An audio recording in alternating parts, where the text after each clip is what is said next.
Ladies and gentlemen, you were listening there to Sergei Longshakov and Dr. Anton. Thank you both very much indeed. And again, do remember to visit them on their outside stand throughout the day. Now, our next two speakers are Christoffer Wallin and Yvan Lindgren.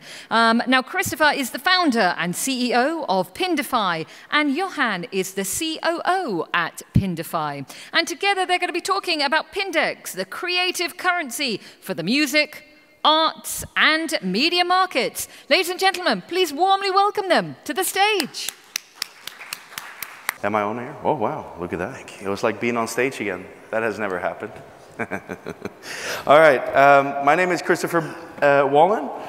I'm here to present to you guys a creative way of using blockchain. I've been working on this for almost 8 years. And I've been doing blockchains way before ICOs. The reason why we did this was because it worked out really well in our favor. But I'm going to start off talking to you guys about why I started this. And then I will tell you how it fits in with the music industry. We have a very honorable guest, a former VP of Sony Music here. And then I will talk to you guys about how Pindify works as an arts and media market. And we'll go into some finance at the very end. Hopefully it's not going to take too long, and it's going to be okay because you guys are going to have coffee afterwards, and you're not going to be too tired. Hopefully. All right. I hope I click on the right one now. Here we go. Passion. That's an old statement. I know that we all work very hard. And what I realized a couple of years ago, I needed to work with my passion. And when I was a little bit younger, way younger, my passion was music. I did it all, actually, in the music, in like independent area. I did the hours in a rehearsal room. I've been on stages where there's been 0 people listening to my music.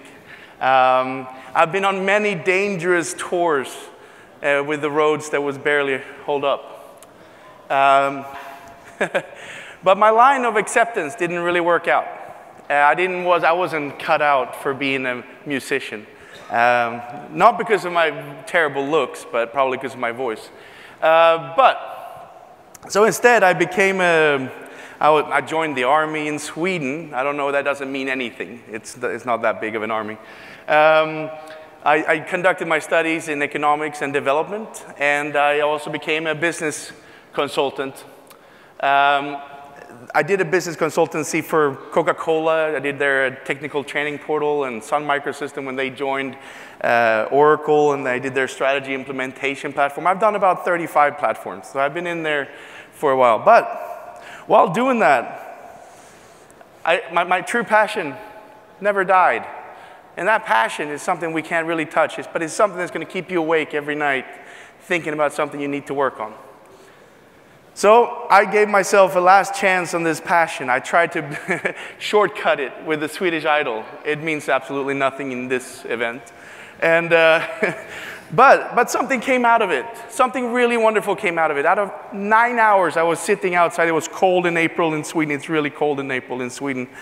I was listening and I was watching to all these beautiful artists. They had so much to give. They had so much passion and they had such talent. But they all were rejected. So I came up with that idea. I needed a marketplace for all this supply of arts and media. They might not be the best, but there is a ranking system that can give them at least a number from 0 to 100. So I wanted to do a marketplace also, not only that anyone can join, but that they can give everything that they need today, not only become a content library. We needed to work with all sorts of engagement, and that is to conducting the content, which can be audio, video, imagery, text, but it also had to do with the stories around it, like Facebook stories, Instagram stories, you know, something that is around, usually called context, around the content. And we needed to have the fan relation back, because that's basically where the money is in the arts and the media today. Content, as we know, doesn't really supply that much money, especially for those who doesn't have a lot of clicks. So this marketplace had to be smart. We had to figure out exactly what we needed to do for an artist, but also a writer, an influencer, and also connect them to the media businesses, the labels, and all of them, so we can actually work together. And we had to make sure that they could share ownership and make money off of subscription, trading, funding, and branding, and have the option to have the ability to promote themselves. Because it is a market system, not an industry. And that is exactly why we are here today. We're talking about blockchain, decentralized systems. Decentralized is basically the heart of a free market system. And that is exactly what Adam Smith had in mind, and that is exactly why I built this platform. So, of course, we started blockchain pretty far before this. And I wanted to do very few statements, but I wanted them to be very, very true to what I was doing. And we needed to, number one, we need to make sure that you have your identity. Now, we're working with other blockchains that we can work with to verify that identity. But if we know if you say who you say you are, we had a good question earlier about how do we know, how can we verify the truth behind the identity? Well, enough data will give you. So the industry, the music industry, they have IPN numbers and IPI numbers. They have ISRC codes. They have all these different codes that are already integrated. And we can also do the new things. If we have your identity, we can now give you and control, do you have the rights? If you're a publisher, now you can know in different countries, what rights do you have? And if you have ownership, now if you have ownership, this is great, you're a copyright owner. That means that you also can do smart contracts. And a smart contract can go from a small, like a content that is giving a little bit of money into your library, but it can actually become a very, very powerful thing if you share it with someone who might already have a great audience. So let's say I'm doing an acoustic version, and my friend Alesso from, or maybe Swedish House Mafia, and some techno music comes in, and they say, you know what, I want to make a part of that song that you did. I want to take a smart contract, and that can already be out there on the platform. And they say, I already wrote, you can have 15% of my song on, as your own, making your own money off of it. And so that's smart contracts. And of course, we need to make sure that you have payments. Because payments need to be distributed very thoroughly and very clean into a marketplace. And that's why we did the Pindex. So I'm also going to now introduce you to, that's basically why I started Pindify and basically what it was. Now let's see how this marketplace, how that fits in with the industry. Because if you look at the marketplace that we've created, it's like a big mall, a super mall. But you have big companies like H&M that comes in with their big supply of beautiful clothes, and Zara and whatnot. But you also have mom and pop stores that have smaller things. But let's talk about the big industry here. So Yvan Lindgren, a former VP of Sony Music and also worked for the Universal for 15 years. Yes, you go ahead, sir. Okay, thank you. Thank you, Christoffer. He's the guy who made me leave or run out of the music industry and into Pindify, or the record label, so to speak. As he said, my name is Yvan Lindgren. I come from a 30 years experience within major record companies, Universal and Sony Music, and joined Pindify half a year ago. I'm going to tell you a little bit about the perspective from the artists and the record industry, why they both will become big fans of Pindify. So next one is like this. It is? Yeah. That's me. I learned early in the music industry that there was a model called the 80-20 model, which meant roughly that 80% of all revenue coming in from an artist business went straight to the record companies. And in the best cases, 20% remained with the artists. I would say nowadays, when streaming made their big impact, 10% maybe stays within the artist community and the rest goes to the record companies and the streaming companies. I would also like to say that almost 80% of all artists that gets contracts with a record company never makes revenue, profitable revenue. The 20% or the 2 out of 10 who makes it maybe makes it big and brings the big money to their labels. But all those who doesn't make it need somewhere to make a living. And that's where Pindify actually comes in. I also need to stress, from a record company perspective, it's a really bad investment only making success out of 20% maximum of your business model. So I would say that Pindify reverse the equation completely and brings in 80% to the artist community and 20% to the rest, co-owners, labels, publishers, etc. And of course, with the smart contracts that we can do with blockchain, it's going to be a very solid business where everybody follows the contracts they have. For a record label, this is great because if you sign all or you contract all these artists and they only 20% makes business, you drop the rest of the 80%. No focus on them. So it's a risk investment that goes, down the drain. And that's actually, before I leave it to Christoffer, I just want to say that for an artist with Pindify, you can now make a living from your passion. You can keep a lot of the money with yourself, or of course share it with, if you have co-owners for the rights of the content you're providing. And also, it's very good for the record companies because the artist can pay back the already invested money the labels did, and in that way the record industry is going to like this a lot because they can earn back already lost money. Makes a little bit clear? I'll leave it to Christoffer. All right. Thank you. Thank you, Yvan. I mean, the man is a myth, a legend, and a concept from where I'm from. That's why I never really made it in the music industry. It's his fault right there. He looks at me all the time now and said, there's a reason why you didn't make it. Anyway, so how Pindify works is actually a good question, because you could say, well, there's all these types of levels of artists and music, but we don't go for music only. There's so much more today. You have blogging, you have podcasting, you have writers, journalists, you have so many things of arts and media, photographers, artists that paints. We are going to cater to them all. And you can also share ownership with your label. If you have a label, you can do a 50-50 split, both on the portfolio and both on the content. We have all types of content, of course. We have the media, which is live stream. We have text, audio, video. We have business. You have the pay-per-view. You have the funding. I mean, you have so many ways to get money from tickets and merchandise.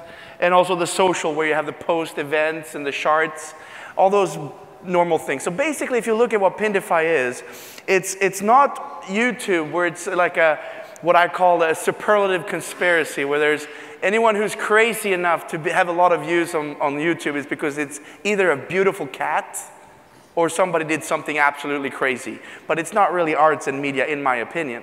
It's just my opinion. If you look at Spotify, which is a great library for content, but there's no way for artists to promote themselves, to have a social relationship with their fans. There's no way for them to really grab a hold of them and utilize as much money as they possibly can from their fan relations. So Pindify is the marketplace where you interact. And of course, you're going to have your portfolio. You're going to have the marketplace. The marketplace has a democratic system that is a ranking system. So depending on where you're from, in what local area you're at, you're going to have 5 in Karma you're going to be shown for that local market. If you have 15 in Karma, you're going to be shown into a national market. And if you have 25 and over in Karma, you're going to get into the global market, which means that even I have a chance. I'm not saying it's a good one, but I have a chance to actually get into the global market. Then, of course, you have your own store. So imagine the marketplace is the open space on this big mall. That big mall, everyone is there, everyone is selling and buying. It's like a beautiful mall. But then you can go into someone's store, and that store is what we call the portfolio. And it can be shared, ownership shared, and the content on the platform, in the store can be shared as well. So they can get money for every invite they get, and they can get money from every follower they have. And they can get money on the content, on a derivative on how much they spend watching and consuming that content. This is the boring part, but this is how the Pindify works, so stay with me here. This is the management area, which is very important today. And people are talking about it so much, but you should be able to know exactly so you can align your strategies. You know exactly what city is going to be the best way to put your tours in, or where should I publish my real articles, in what city, and so forth. Now, how do we get this into the market? And first and foremost, nobody's going to care about Pindify. Nobody cares about Pindify, only me, and maybe to some extent Yvan. But I will tell you exactly who they care about. They care about the clients we have on Pindify. The clients are the artists and the providers. We already meet them. We meet them through a general agent, and we meet them because they have ambassadors. That was probably why I'd never made it in the music industry. And then we have the ambassadors, and they go and they meet their clients, and they're the providers of arts and media. Now, if they get an invite from a provider, I'm just telling you all, if you have a favorite journalist, if you have a favorite blogger, a favorite podcaster, a favorite musician, and they contact you, then you might be saying, well, maybe I'll try this out. You don't even care about Pindify at this point, but you care about your favorite journalist. You say, you know what, I'm going to go in and I'm going to not only support him, but I get access to the entire platform, and I support my favorite journalist. So Pindix, of course, is why we're here. We've done blockchain for so many years, and for me, I can talk about blockchain a lot, but we're having a lot of companies that are going to be talking about blockchain, so I'm actually going to go just basically right through it. Rights and ownership, identity, split contracts, and payments. Just look at it, and I don't have to explain it. I'll give you 1 second or two. 1, 2. It really is blockchain, and it has its all technology advantages that you can imagine. So what we did on top of this then, because we already had our own currency before the ICO hype happened, so we decided to go ICO on the currency we already had, and we call it Pindix. It's based on Ethereum, so we can connect with a lot of other blockchains, so we can be more decentralized, and we can work with more services that has the greatest informations. And our way for our market system to grow, to make money, is going to be on fan subscription, providers' membership fees, trading, funding, branding, and sponsored promotions. How much do we have? 1 minute? About 1 more minute. All right. So that was actually the most important thing of this entire thing. It's like, how does this Pindix grow? Can I go back? Is that the red one? Yeah, I think that's the most important thing. This is the most important thing. How does a currency, you always talk about Bitcoin, you talk about Ripple, you're talking about all these Ethereum currencies. But what is the most important is, if the United States has a currency like the dollar, what makes the dollar strong? You know? Well, for us, it's basically these things. How do we become strong? And as we grow in a tangent line, there will be an exponential growth in our Pindix, depending on how much that comes into our platform. That's about it. I'm going to go finance. We're talking 30 seconds here now. We're almost done. Strategy execution. I just want to show we start with subscription. I just want to show you how beautiful the money comes in. $11 a month if you're from United States, or 11 euros if you're from Europe. And providers get the most amount. Of course, we're talking about VAT, transaction cost, sales, and Pindify for profits. Or profits for Pindify, depends on how you want to look at it. But look at the most important part. Invite, following, and consumption. The money goes back to the artists. And that is why I started this. I wanted to have 300,000 artists making $3,000 a month to empower the decentralized market for creative people. And with their people that help them, of course. We are about to take off. We actually have our ICO. It's still open another 11 days, I'm pretty sure. we've done more than we thought. So thank you guys so much for Pindify, and have a wonderful day.